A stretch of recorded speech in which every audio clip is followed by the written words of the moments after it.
The Hispanic culture in Houston is vibrant and known for its traditions, food, and music. So why is their influence underrepresented in city government? Maria Aguilera takes a look at the reason why and what can be done to change it.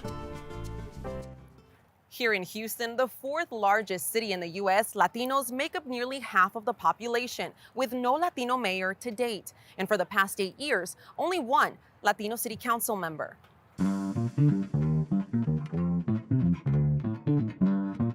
Proud to be the Latino on City Council, but then again, I'm embarrassed to be the only Latino on City Council.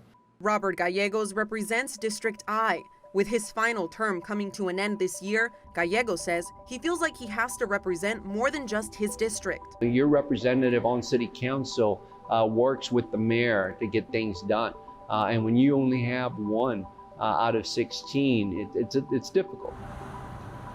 So why isn't there equal representation? Almost half of Houston residents are Hispanic. Only about 15 to 18% of the people who actually turn out to vote in city elections are Hispanic, and that explains a lot of it. Mark Jones, a political science professor at Rice University, says there are several factors as to why there's such a low voter turnout among Hispanics in the city. Jones says there are a lot of Hispanics not eligible to vote, many under 18. Others either undocumented or non-citizen permanent residents. Of the ones who are eligible, Jones says many are not registered to vote. And of those who are registered, he says not many turn out for local elections. But there is perhaps a lack of awareness of the importance of local government for the day-to-day lives of the city's residents. So understanding that the quality of the police service and the fire service and the roads and the parks, all of that hinges on the city government. Dr. Sergio Lira, the president of the Greater Houston LULAC, says his organization works to get the Hispanic community more involved.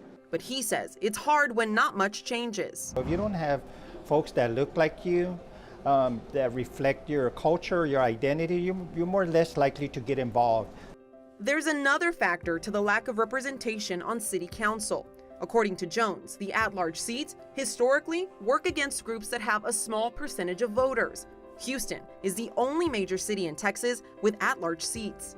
Houston also at the city council level, we elect 11 of our representatives from single-member districts, but 5 from at-large districts. That's the citywide. Hispanics haven't won a citywide at-large race for 20 years. LULAC wants to change that. The organization filed a federal lawsuit against the city of Houston in December 2022, asking the court to discontinue at-large elections for city council. We're fighting for modern-day independence and representation. The struggle continues, let's not forget.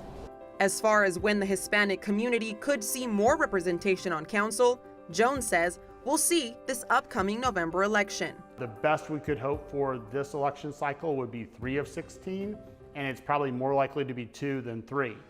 There is a future where we could see the Hispanic community be a larger share of registered voters, according to Jones, and in turn, some changes in the way the city of Houston is represented.